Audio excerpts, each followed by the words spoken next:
There's new training footage of Kate Martin doing things with her body that flat out didn't exist a few years ago. Her trainer, Maxwell Schmarzo, has her running single-leg explosive drills, rebuilding her posterior chain from scratch, running live one-on-one reps that simulate real game defense, and building the vertical explosiveness to dunk. Clearly, things have changed ever since Kate Martin moved to the Golden State Valkyries. And when you watch it back-to-back with her Las Vegas Aces footage, where she averaged 11.5 minutes and 2.6 points on a team that wanted her to stay invisible, the gap between those two versions of her is almost hard to process. Kate Martin is ready to dominate, and her best friend Caitlin Clark loves it. Do you think Kate Martin will dominate this 2026 season? Let me know down in the comments below. It's like the Iowa legend herself, Kate Martin. Like a defensive back, we want to stay low, push to move, and cover some ground. You have to fight to stay in front of the offense, constantly staying low to move, and never letting the rope get tight. Let's talk about what Kate Martin actually was at Iowa, because people forget how good that team needed her to be. 13 points a game, 6.8 rebounds, 2 straight trips to the national title game, and a connection with Caitlin Clark that turned Iowa women's basketball into one of the most watched programs in the country. And Martin didn't just fill a role on that team. She defended multiple positions, grabbed boards in traffic against bigger players, hit threes when Iowa needed them, and almost never forced a bad play. The Hawkeyes ran through her as much as anyone, and the Las Vegas Aces noticed, taking her 18th overall in the 2024 draft. The funny thing is, Martin didn't even go to the draft expecting to get picked. She showed up in New York to support Clark, who everyone knew was going first overall to Indiana, and left with a draft card of her own. Pick 18, Las Vegas, championship roster. Sounds like a great situation, right? With the 18th pick in the 2024 WNBA draft, the Las Vegas Aces select Kate Martin. Except the minutes never came. 11.5 minutes a game, 2.5 points. A'ja Wilson, Kelsey Plum, Jackie Young, and Chelsea Gray were all eating deep into the rotation on a team that had just won back-to-back titles, and there was no space left for a second-round pick to actually develop into anything. When Chelsea Gray came back from injury, Martin's already thin role got thinner, and by the playoffs she averaged 3 minutes across 6 games. 3 minutes. That's not a rotation player, that's a uniform.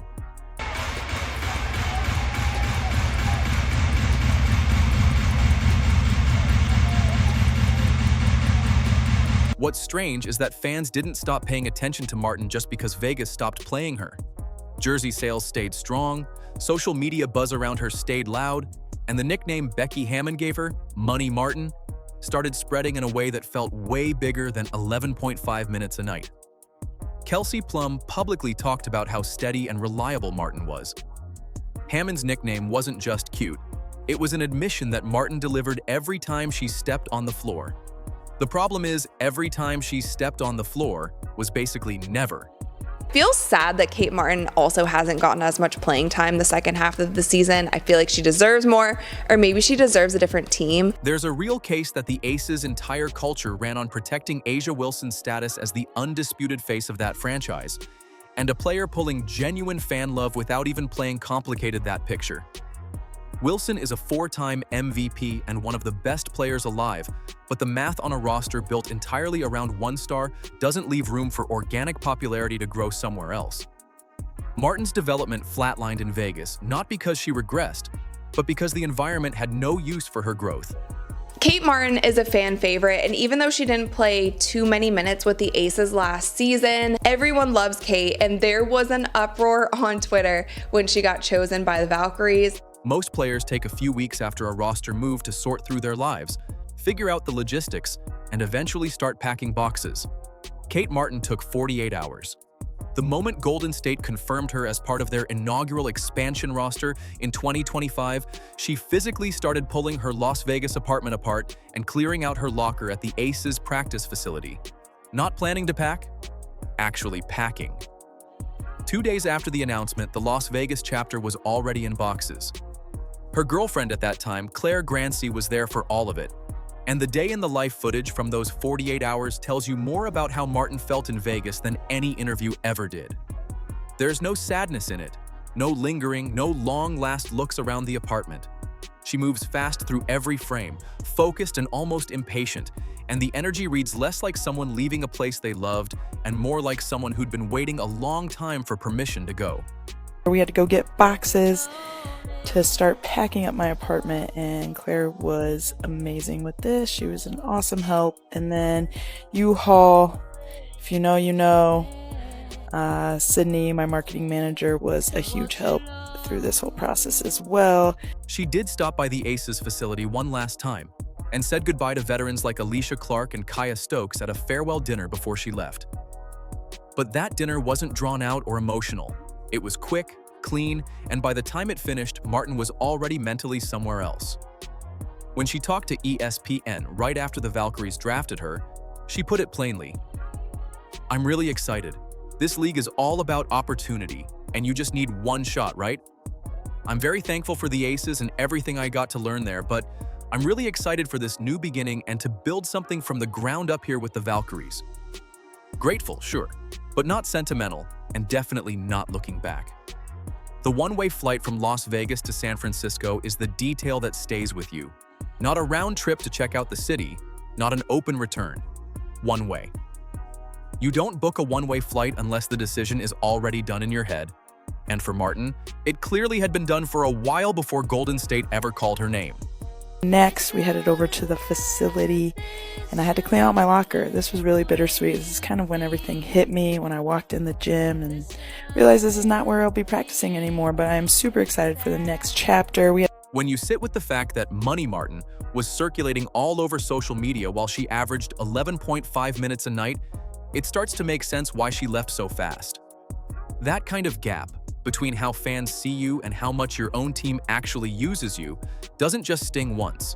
Golden State coach Natalie Nakasi already had a relationship with Martin going in, and the Valkyries front office spent 2 months reviewing film and building a roster specifically around players who fit what they wanted to build. Ohima Nayanan talked about wanting players who'd embrace being historians of a brand new franchise. For Martin, that wasn't a sales pitch. I am happy to see Kate go to Golden State, however, because she definitely needs to be a part of a growing team, maybe not an already established one. And there are so many great things about Kate's game, and it seems like she's just a hard worker at that, and she is willing to step into any role that she needs to play on whatever team that will be. So I think that she'll do great next season, hopefully get more minutes and start finding her own as a player in the WNBA. Maxwell Schmarzo doesn't sit down with a player and ask them what they want to work on. He watches film, finds the physical limitations that actually showed up in games, and builds the program from there. With Martin heading into year 3, the Vegas footage gave him a specific list to work from, and the offseason program he built starts literally at the ground level. Posterior chain, hips, glutes, single leg explosive work, all of it targeting the foundation a guard needs to accelerate through traffic, hold her ground defensively against bigger wings, and finish at the rim without getting knocked sideways on contact. Working with Kate Martin today, and oh my goodness, did she just touch the rim? The single-leg explosive drills are the part that jumps out most in the training footage. This isn't standard weight room stuff where you squat heavy and call it a day. These drills are built around the exact moments in a basketball game where your body needs to produce force off one foot, a hard cut, a drive into the lane, a closeout on a shooter, and the reps are structured so that force production becomes automatic. Martin shouldn't have to think about generating power on a drive. It needs to happen before her brain catches up, and that's what the drill design is actually targeting. We start the workout off with a movement series, working on our foot striking ability, doing an upright stance, something you might see with sprinters. Then some easy rhythm work on the court before going to the weight room. We use the weight room to help support our training on the court. So working on specific postures, positions, and how we express our strength explosively. We don't just want to be strong in a given lift, we want to be strong when we move. That's where I think some carries can be really useful for upper body work, along with learning how to use your body to actually push and move someone else's body. For a player who spent her first professional season logging 11.5 minutes a night, there's a real gap between what her athleticism looked like in college and what it got to become at the pro level. The reps she missed in Vegas weren't just playing time. They were development reps, the kind where you test your body against elite competition, figure out what breaks down under pressure, and fix it. Schmarzo is running a compressed version of the 2-season development process Martin never got to go through, which means this offseason is doing a lot of work at once. These drills are awesome because they're extremely competitive, and when something's competitive, it's fun and you try really hard. Then we take that same concept of competitiveness and apply it into our shooting drills. Working on the speed of our shot, then some of the eye tracking as well. I can't just sit on the sideline and get threes rained on me, so I had to hop in the drill. This one here works on our eye tracking as the ball comes in front of our vision. And this one right here works on us covering some distance. Drop, push to go, just like you saw in those lunges. The rim-touching footage circulating online is the clearest proof that the training is actually translating into something physical. Martin touching a 10-foot rim isn't a stunt. It's a direct output of the posterior chain and explosiveness work, and Schmarzo has pointed out that it shows up in her release speed and jump shot mechanics too, because the same leg drive that gets her hand to the rim is the same force that gets the ball out faster on her jumper. You can't fake that on film.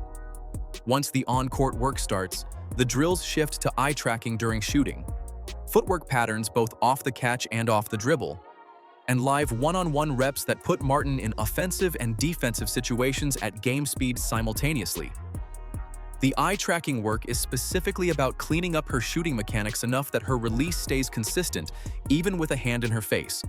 And that's the exact difference between a player who looks great in practice and one who can actually be trusted in a close fourth quarter. Then once we're warmed up, we get in some footwork prep before moving into more basketball-specific drills. Taking that same concept of acceleration, but now applying it onto the court. These are turn and run full-speed finishes. The minute the ball hits the ground, Kate gets to go. I'm trying to tag her on the back, and if I tag her before she scores it, I get a point. If she scores it, she gets a point. Ball handling and finishing in traffic are getting just as much attention, because Natalie Nakase's system is going to ask Martin to do far more off the dribble than the Aces ever asked of her. Getting to the rim and converting through contact isn't something you can drill your way into without live reps, so the one-on-one work isn't just conditioning, it's the closest thing to actual game experience she can get before the season starts. Schmarzo put it plainly when talking about what Martin brought into this offseason. The basketball IQ was never the problem. The competitive instincts, the decision-making, the defensive awareness, all of that came with her from Iowa fully formed. What the training is doing now is building the physical tools to match what was already there mentally. It just meant the physical development got frozen while the IQ kept growing.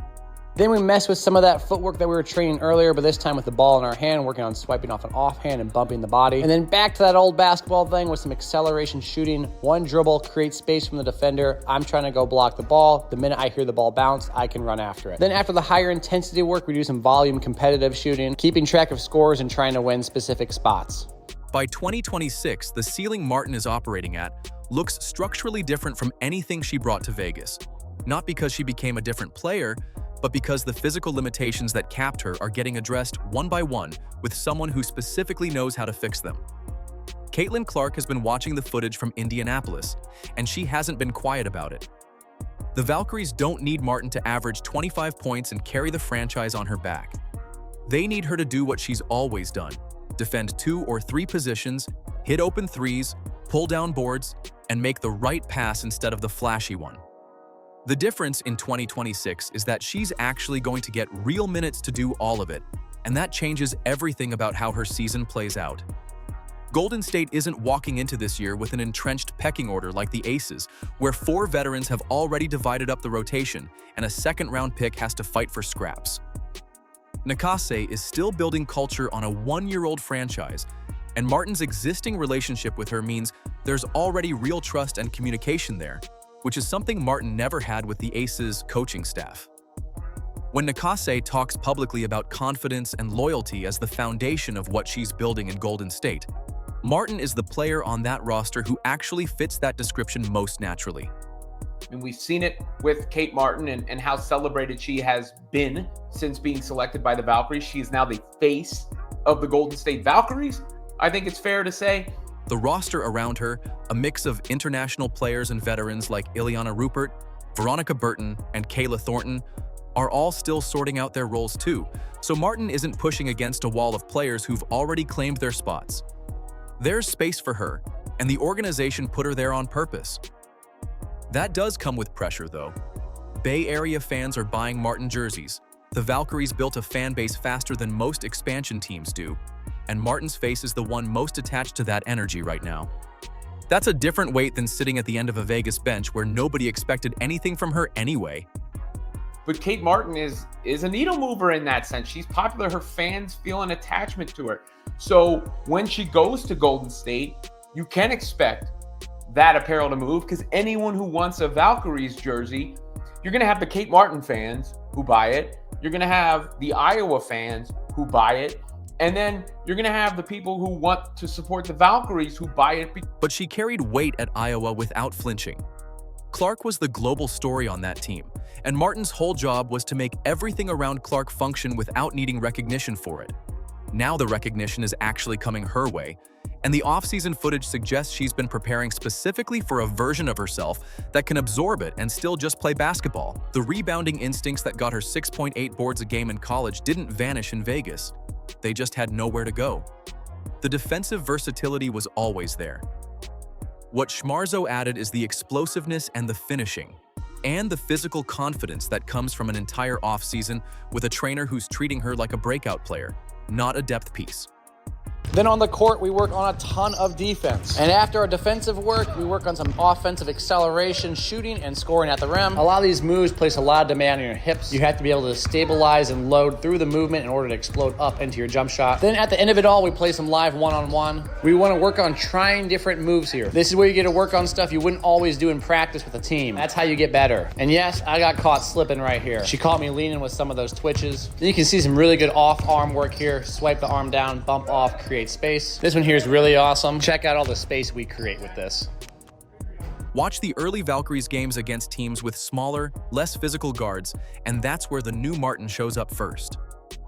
Her ability to body up and defend through contact on those matchups will be immediately obvious.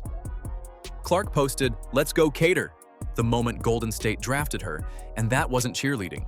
Clark knows exactly what Martin looks like when the environment finally fits, and the Aces are going to spend the next 12 months watching what they gave away for 11.5 minutes a night.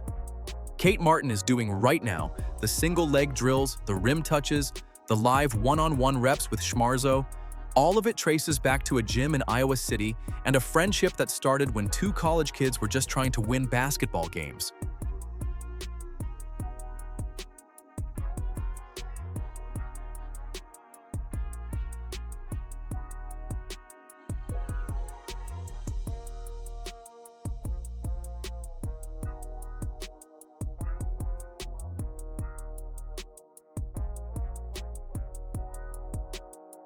Clark and Martin went through 2 straight national title game runs together, and that kind of shared experience doesn't just fade because you end up on different rosters in different cities. Clark went to Indiana and became the face of the Fever, a cultural moment that went way beyond basketball. Martin went to Vegas and sat behind a dynasty that had no real use for her. The paths couldn't have split more completely, but when Golden State drafted Martin, Clark posted, "Let's go Cater," on Instagram almost immediately, and that post wasn't a publicity move or a brand moment. That's just what Clark actually felt. What people sometimes miss about their friendship is that it was never built on equal spotlight.